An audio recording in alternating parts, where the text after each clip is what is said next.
Donc je me présente pendant que je fais mon petit branchement. Donc je suis Johan da Silva. Je m'occupe, je suis le responsable éducation pour Unreal Engine pour la France et un peu plus, voilà, un peu plus large. Alors je suis ravi d'être là et de terminer. Alors j'ai entièrement refait ma presse pendant l'après-midi parce que je savais pas exactement ce qui allait être présenté ou pas. Et même là, je vais skipper plein de trucs parce que déjà, il faut qu'on aille boire des verres. Et donc, je vais essayer de rester sur un quart d'heure. Je fais pas de démo. Ce que j'ai préparé pendant toutes les discussions, c'est plutôt voilà, un tout petit résumé de un peu où on en est chez Epic et ce qu'on a appris. Enfin, moi, par exemple, ce que j'ai appris en un an. Donc, ça fait un an que je bosse chez Epic. Alors, la première, c'est l'équipe Epic en France. Donc, c'est Jean-Marc Sauvette qui s'occupe de la partie BizDev et moi. Donc, si je présente ça, c'est juste l'angle de, par exemple, les questions UDN. Ça, c'est à l'échelle d'Epic, c'est l'échelle d'Epic. Epic, en réalité, c'est une petite boîte comparée à plein d'autres éditeurs. Et effectivement, par exemple, quand on parle de production virtuelle, assez rapidement, ben, on parle tout le temps aux mêmes personnes qui sont ultra high level, mais c'est des ressources qui sont quand même petites et à tous les niveaux d'Epic. Donc moi, je m'occupe de toute la partie éducation au sens très large. Donc c'est aussi bien faire la relation avec les écoles, la relation avec les studios pour mettre en place des plans de formation, identifier les besoins, accompagner, travailler avec les institutionnels sur les enjeux du temps réel et, voilà, et voir comment on peut avancer. Et avant ça, j'ai travaillé, j'étais directeur de deux écoles du Eureka et je passais ma carrière à faire des allers-retours entre l'animation et les jeux vidéo. Donc sur la partie Unreal, je suis un petit peu plus spécialisé sur comment on utilise Unreal pour faire du cinéma d'animation que du VFX. Mais ayant dirigé Artefix, j'ai quelques petites connaissances en VFX. Alors rapidement, l'événement aujourd'hui tombe assez mal parce que la semaine prochaine, il y a le Unreal Fest. Donc il y a plein de choses qu'on va dire que j'ai pas le droit de dire. Donc ça, c'est un petit peu dommage. On aurait eu une semaine de décalage. Voilà. Donc par exemple, toutes les questions USD, il y aura plein de choses qui devraient apparaître bientôt. Mais voilà. Donc la semaine prochaine, voilà, il y a le Unreal Fest. Donc après le Unreal Fest, je pense qu'il y aura plein de nouvelles choses. Voilà. On n'a pas pu complètement changer les dates juste pour ce petit événement à la Nouvelle-Orléans. Voilà. Hop.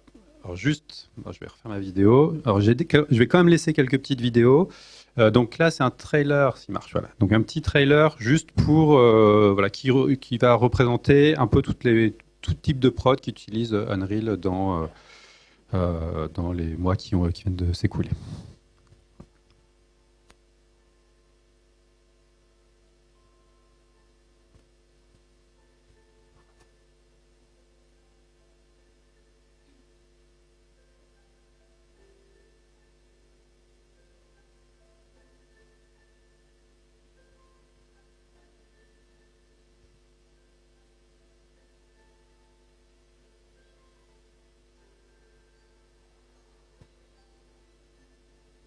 Je ne sais pas tout sur le son, mais ah, il sort de là. C'est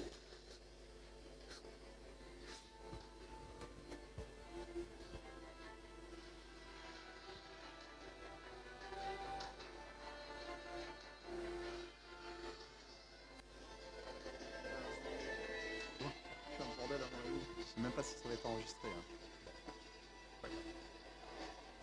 C'est public la bande de mots là? Celle-là, ouais. On a filé pour remonter des branches d'araignée. Question.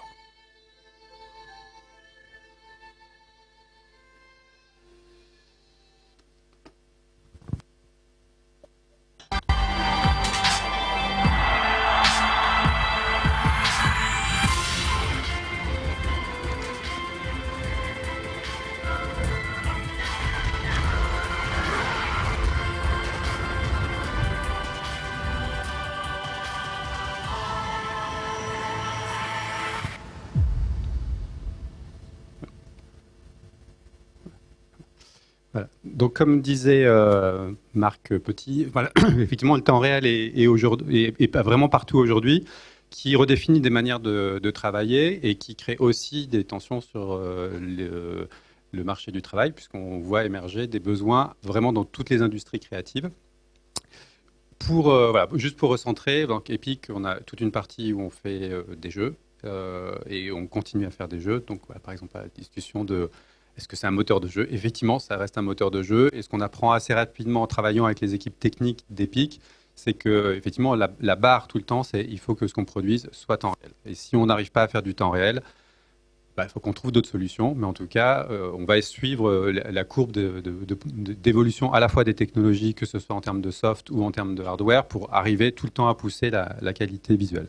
Et de l'autre côté, c'est toute la partie licensing qui existe depuis pratiquement le tout début d'Epic, comment on met à disposition nos outils pour que les créateurs puissent les utiliser. En gros, la volonté d'Epic, c'est de mettre à disposition des outils 3D temps réel pour les créateurs, avec plusieurs piliers. Le premier pilier qui est, c'est pour des créateurs, par des créateurs. Voilà, on n'est pas un éditeur de soft comme les autres. On met à disposition des outils qu'on développe en interne. Les fonctionnalités qui sont dans l'outil, c'est parce qu'on en a besoin, même si des fois elles viennent aussi de requêtes directes. Par exemple, pour toute la partie ICVFX, effectivement en interne chez Epic, on ne l'utilise pas vraiment, mais il y a des fonctionnalités qui ont été implémentées au fur et à mesure parce que les créateurs en ont besoin. Le deuxième, et ça recoupe ce que disait Marc, c'est vraiment une volonté farouche d'avoir des outils qui soient ouverts et créer un écosystème qui soit le plus ouvert possible, que ce soit open source ou avec les partenaires avec lesquels on peut travailler.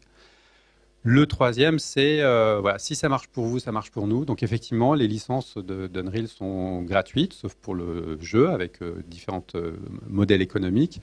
Mais effectivement, beaucoup se posent des questions. Comment est-ce qu'on gagne de l'argent en mettant à disposition des outils complètement gratuitement pour du contenu linéaire aujourd'hui, c'est des choses à définir. On sait qu'il y a de la valeur qui va se créer. S'il y a de la valeur qui se crée, ça a toujours marché pour Epic, ça continuera à marcher.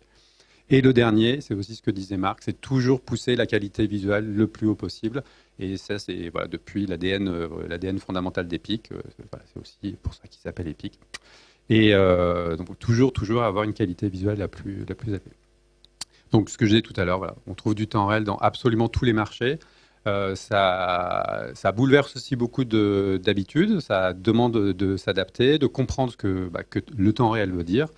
Et pour une petite structure comme Epic qui faisait du jeu, ça fait un changement radical. Comment est-ce qu'on accompagne, et moi je suis aux premières lignes là-dessus, comment est-ce qu'on accompagne toutes ces industries qui, soit par opportunité, soit parce qu'effectivement ça change complètement leur manière de produire, commencent à découvrir et à intégrer le temps réel. Et voilà, comment est-ce qu'on va former les gens, comment est-ce qu'on les amène aussi à comprendre ce que ça veut dire, etc.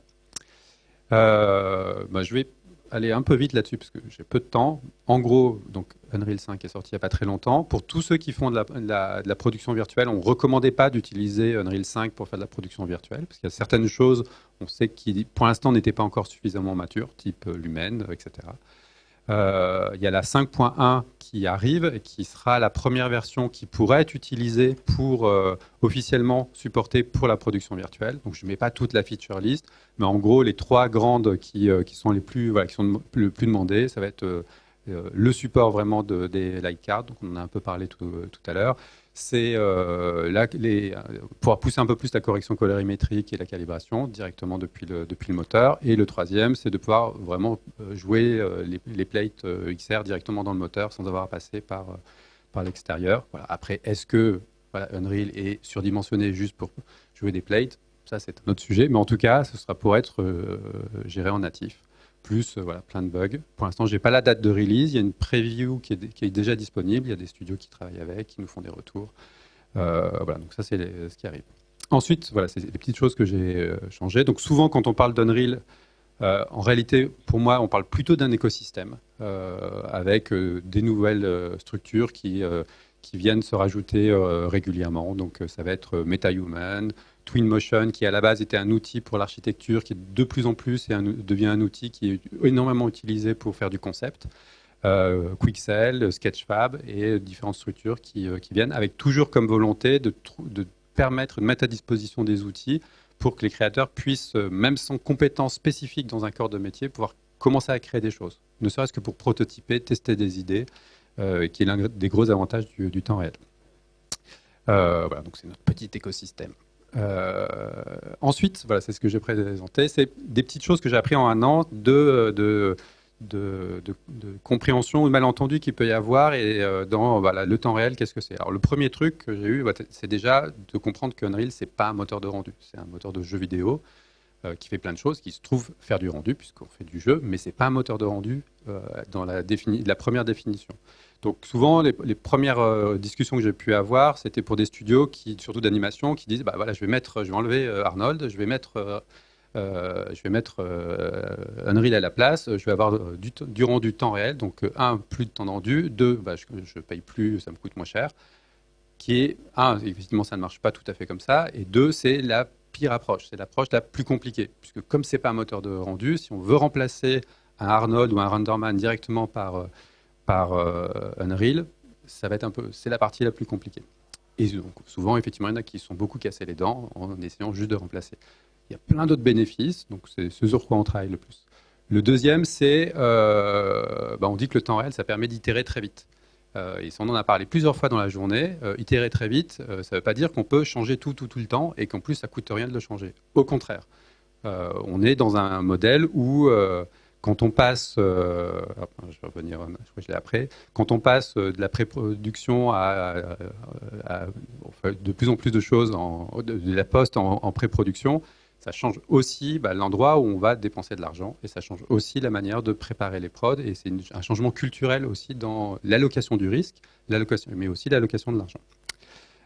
Ensuite, on a fait des études pour voir pourquoi un producteur va vouloir utiliser de la production virtuelle. Et ça, c'est des infos qui sont assez intéressantes. Donc là, c'est des datas qui viennent d'enquêtes aux États-Unis. Donc le premier point qui vient, c'est la créativité. C'est donner la liberté créative aux réalisateurs et aux auteurs. Moi, je m'attendais que le premier, vu les demandes qu'on me fait en général, que ce soit d'abord parce que ça coûte moins cher. En tout cas, non. Le premier point, c'est que les outils de production temps réel et de la production virtuelle, ça redonne de la créativité. Ou en tout cas, c'est avant tout un levier créatif pour les productions. Le deuxième, c'est que ça simplifie la logistique. En tout cas, c'est une attente qu'il y a. Est-ce que ça le fait ou est-ce que ça ne le fait pas? Mais en tout cas, c'est une des attentes. D'éviter d'avoir à faire des tournages aux quatre coins du monde. Le deuxième point, c'est vraiment la logistique. Et le troisième, c'est des questions de simplification de planning et de réduction de coûts. C'est les trois points qu'on voit régulièrement, en tout cas, dans les demandes et les questions avec les producteurs. L'autre constat, c'est que quand on regarde les prods qu'il y a aujourd'hui, la large majorité, on en a un tout petit peu parlé ce matin, ça reste encore de la 2D. Ça reste encore de la 2D, parce que de la 3D, c'est relativement cher à faire, mais aussi parce que, pour l'instant, la chaîne de production, la culture aussi des productions, c'est pas exactement comment gérer et anticiper les coûts de la 3D. Donc on fait encore aujourd'hui, en production virtuelle, la plupart du temps, c'est encore des plates en 2D qu'on va utiliser. Et l'autre, c'est que l'essentiel de l'utilisation des plateaux virtuels, surtout les volumes LED, c'est pour faire de la pub. Aux États-Unis, c'est à peu près, je crois que c'est pratiquement 20% de la production qui utilise à un moment ou à un autre de la production pour de la pub. Donc ça, c'est un peu le constat de ce qu'on peut voir. Ensuite, c'est qu'est-ce qu'on a appris aujourd'hui et quels sont les enjeux, en tout cas tels qu'on nous les remonte à Epic au quotidien. Sur, on va dire, les 5 dernières années d'expérience. Le premier, c'est une question de talent, à la fois de disponibilité de talent, mais aussi du niveau d'expertise des talents. Très vite, on a essayé de former très rapidement beaucoup de gens à faire du Unreal, mais maintenant, ce qui est attendu, c'est qu'ils aient le même niveau d'expertise que les métiers de la chaîne de production dans laquelle ils vont s'intégrer. Une première chose qu'on voit, c'est le premier réflexe quand on a commencé à faire de la production virtuelle, c'est on met du Unreal ou du Unity ou autre moteur, c'est où est-ce qu'on va en trouver? C'est dans le jeu vidéo. Donc on a recruté beaucoup de gens du jeu vidéo qui sont retrouvés à travailler sur le plateau, à travailler sur du cinéma, qui est une autre culture, une autre manière de travailler.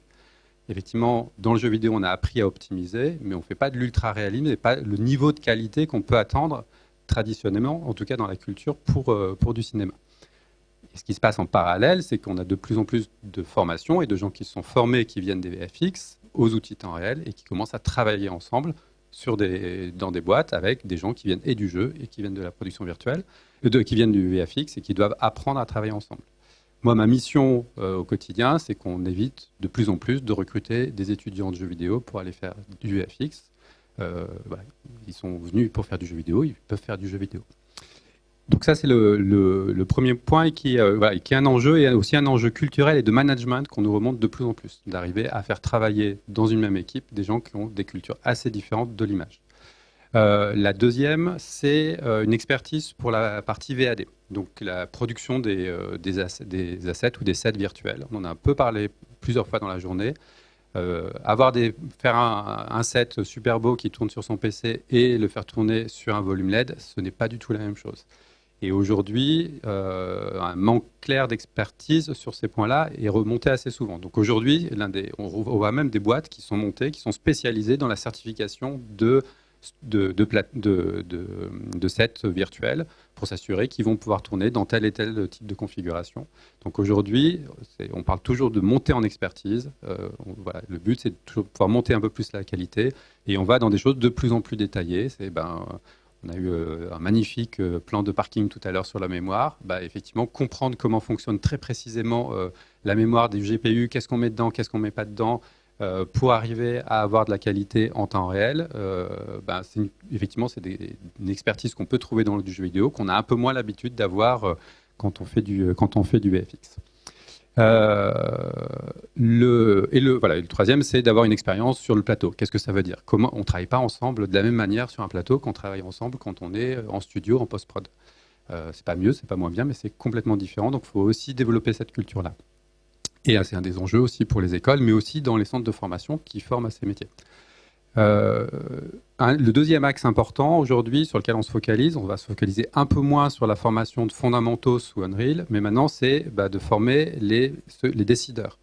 C'est d'avoir des formations et accompagner les production designers pour qu'ils puissent comprendre et anticiper qu'est-ce que ça veut dire que de faire de la production virtuelle. Qu'effectivement, quand on shift l'endroit où on va produire les assets, voilà, la 3D, c'est pas que cher. C'est pourquoi, comment on va l'utiliser, quelles sont toutes les différentes options. Donc ça, c'est un des grands leviers aujourd'hui d'accompagnement et de formation qu'on fait en général chez EPIC au niveau international. Et le deuxième, c'est l'accompagnement de toute la partie direction et DOPs pour qu'ils comprennent et qu'ils s'approprient ce qui se passe sur le set et pas avoir des gens qui avec deux cultures complètement différentes. Et donc ça fait partie pour que l'adoption se fasse de manière beaucoup plus importante. Voilà, c'est pas que les techniciens, c'est aussi toutes les équipes qu'on va former. Et le dernier, qui est un point aujourd'hui qu'on voit de plus en plus, c'est on assiste à une consolidation de maturation de la production virtuelle. En gros, on assiste à des fermetures de studios. En ce moment, il y a des gros studios, surtout à Londres, qui sont en train de fermer. Il y a le studio de Warner, sur lequel ils ont tourné Batman, qui ferme. C'est pas une mauvaise nouvelle. C'est juste qu'il y a effectivement eu une opportunité avec le confinement, avec des énormes studios qui ont été construits, à un moment où il faut tester les choses. Là, on assiste plutôt à une reconfiguration et par exemple les choix de Dark Matter de pouvoir gérer toute la chaîne de production et en même temps d'être très flexible dans la manière dont ils construisent leurs sets. C'est exactement ce qui se développe. Aujourd'hui, ce qu'on voit de plus en plus, c'est plutôt des pop-up studios, donc d'avoir des solutions qu'on peut monter et démonter à la demande, plutôt qu'investir dans des milliers de mètres carrés avec un studio qui ne bouge pas, en espérant qu'on ait une prod qui vienne et qui corresponde à toutes les cases.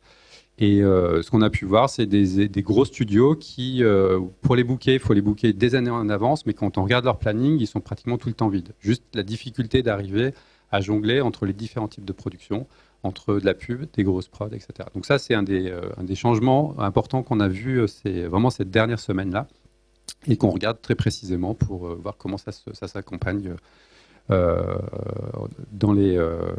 tout cas au niveau européen. Après, je ne sais plus ce qu'il y a dans ma presse, puisque je l'ai refaite. Oui, après, bon, ça, c'est des petites choses toutes bêtes. Hein. On passe d'un process traditionnel où on fait tout en post-prod à... on va essayer d'anticiper. Et je finis juste pour ma paroisse à moi. Donc, quand on parle d'éducation, EPIC a mis en place depuis assez longtemps différents types de partenariats. Donc, pour les gens qui ont besoin de recruter. Voilà, désolé.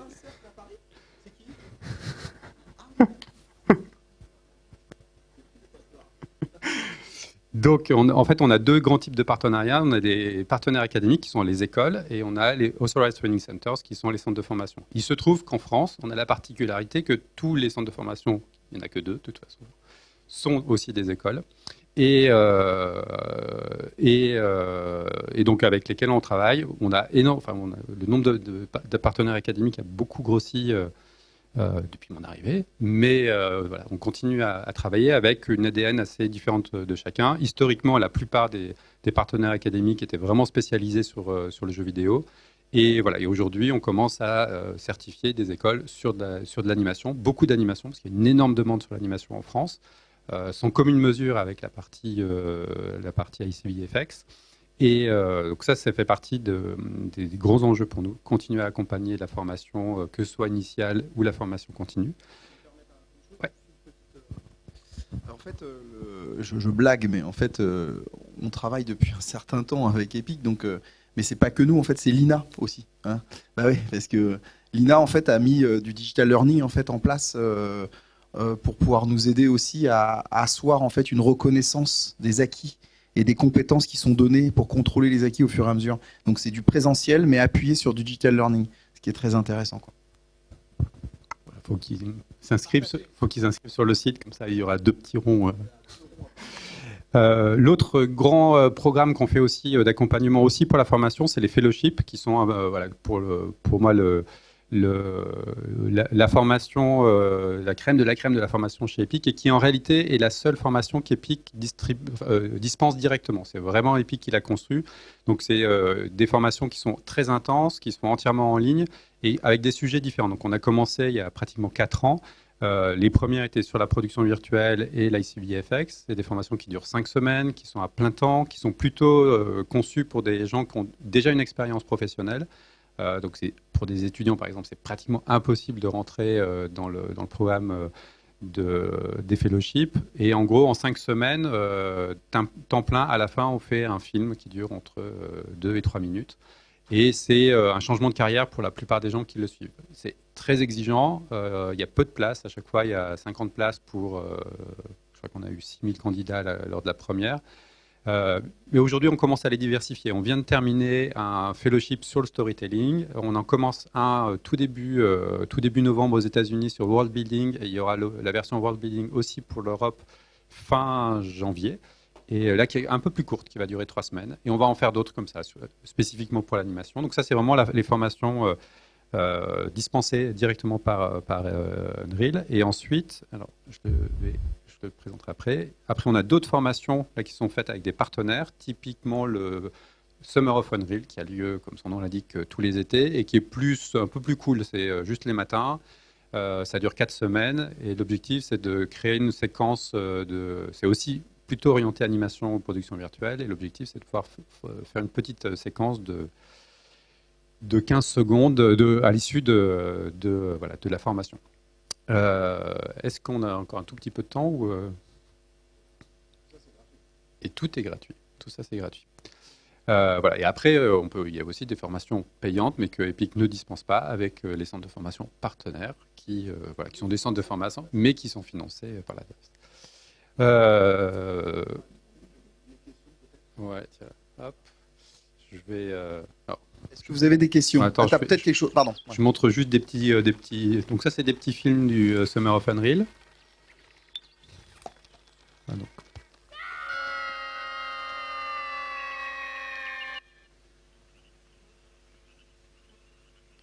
Bon, après, je ne sais pas si tout le monde ne connaissait absolument pas Unreal en commençant. Hein.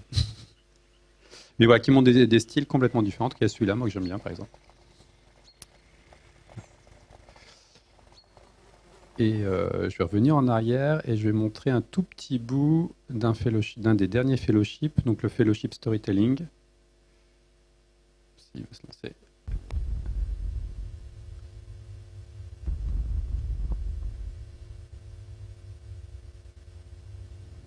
Donc c'est 5 semaines. Rocky formations of Arachniverse lives the Spider-Bot. The male of the species lives a solitary life up here, wandering the vast landscape alone in search of his mate, the elusive female Spider-Bot. Inferior in both size and dexterity, she is no easy catch. His quest for her will be a dangerous one. This innocent Spider-Bot male will have to impress the female if he hopes to catch her eye, win her over, and ultimately make it out alive. He spots her in the distance.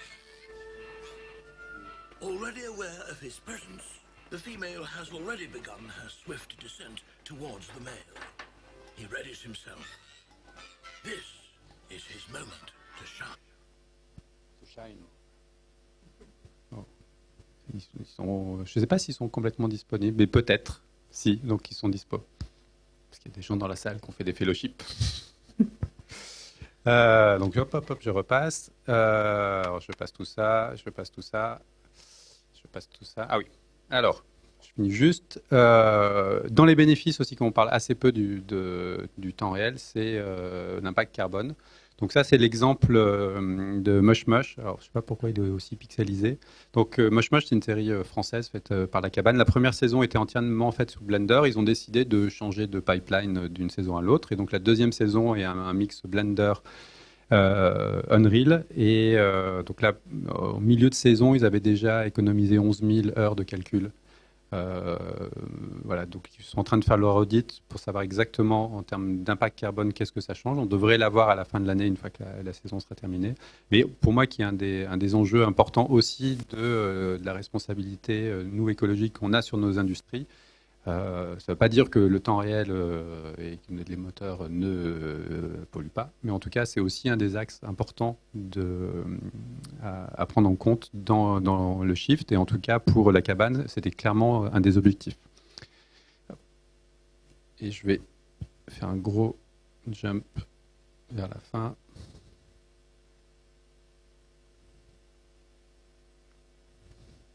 Il y a plein de choses belles, hein, mais ça sera pour une autre fois. Je reviendrai pour les étudiants. Voilà, juste pour finir, deux choses. Donc, Marc en a parlé. Le Dev Community, donc effectivement, il y a la question de UDN. Donc, pour ceux qui ne savent pas, donc UDN, c'est toute la partie de support technique payante d'Epic. Et effectivement, elle est accessible que pour les développeurs sous licence. Donc, elle n'est pas ouverte à tout le monde. Mais en tout cas, il n'y a pas de volonté d'Epic de cacher aucune information. À nouveau, là, on vient de faire toute une migration du contenu sur le Dev Community qui est encore en grosse phase de mise à jour. Mais en tout cas, l'objectif, c'est que toutes les infos dont on peut avoir besoin, même très techniques et très spécifiques, se retrouvent sur le Dev Community. Donc ça, c'est le premier point. Il y a beaucoup de choses. Donc après, voilà, on peut aussi en discuter pour que je puisse orienter. Même moi, il y a des choses que je découvre, surtout par exemple sur la partie production virtuelle. Ensuite, on publie assez régulièrement les field guides, donc qui sont des documents qui vont pas jusqu'à donner la liste exactement de matériel certifié qu'il faut, mais en tout cas d'avoir des indicateurs. Pareil, donc c'est des PDF qu'on peut télécharger. Le field guide de la production virtuelle, c'est la deuxième édition. Il y en a une nouvelle qui est en prod, et on vient de publier pour Annecy le premier field guide sur l'animation. Voilà, qui sont à nouveau pour l'instant des premières tentatives, puisque pour moi ce qui est important, c'est que tout le monde avance en même temps. Epic n'a pas plus d'expérience en production virtuelle que les studios avec lesquels ils travaillent, et pareil pour l'animation. Epic n'a pas sorti un long métrage d'animation aujourd'hui, c'est les studios avec lesquels on travaille qui le font, et on apprend mutuellement qu'est-ce qui marche pas, et les différentes tentatives, en sachant que chaque studio a son propre pipe et sa propre DA et sa manière de le faire. Donc voilà pour moi. Bravo, merci beaucoup. Merci. Alors, est-ce qu'il y a des dernières questions? Non? Je laisse mon mail, hein, si vous voulez. Oui. Voilà. Il y en a qui partent. À bientôt. Oui, vas-y, bon courage. Pas de questions? Jonathan, tu as toujours des questions normalement, c'est quoi? Notre ami de 3DVF, tu n'as pas de questions? Ah, des questions. Toi, tu dis pas de bêtises, hein, attention. Tu dis pas qu'on répond pas aux mails. Non, par rapport justement à l'éducation, il y a un vrai axe au niveau des métaverses qui est intéressant au niveau de l'éducation. Est-ce que vous avez des projets à ce niveau-là de développer de l'enseignement dans un principe d'univers de métaverse? Ce que je disais tout à l'heure, donc Epic, à part les fellowships, ne fait pas de formation directement. Ce qu'on fait, c'est qu'on accompagne les écoles et on accompagne les centres de formation. Donc aujourd'hui, effectivement, il y a plein d'écoles qui nous sollicitent pour les accompagner Il est conseillé sur la construction de curriculum pour les questions du métavers. Donc, voilà. Mais après, ce n'est pas des formations labellisées, puis c'est plutôt comment est-ce qu'on les accompagne, leur donner des conseils, etc. Mais en tout cas, il n'y a pas de formation en tant que telle. Après, ce que disait Marc aussi, il y a des choses, on en est au tout début et on commence à mettre les premières briques. L'un des enjeux, c'est comment est-ce qu'on construit ces briques ensemble. Si tu t'intéresses à ces questions, tu viens me voir parce qu'on développe ces choses-là.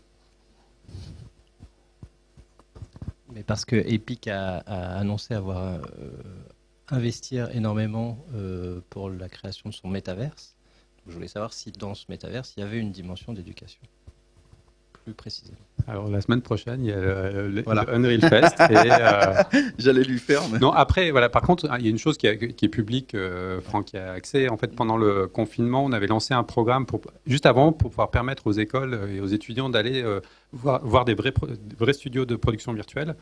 Bon, le confinement est arrivé, ça a tout bloqué. Donc, il y a une petite équipe chez Epic qui a développé dans le cloud la Unreal Academy qui reproduit à l'identique un plateau de production virtuelle pour apprendre aux étudiants qui ne pouvaient pas aller dans des studios et manipuler pratiquement à l'identique. Donc, de là est née, effectivement, de manière plus large, la Unreal Academy, mais qui aujourd'hui est plutôt un champ d'expérimentation, mais qui est ouvert.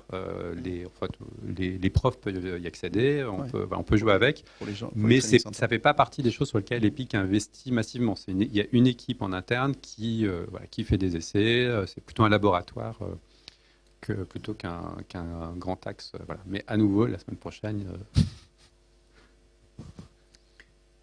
Plein d'annonces la semaine prochaine. Bon, je pense qu'on peut t'applaudir. Merci beaucoup.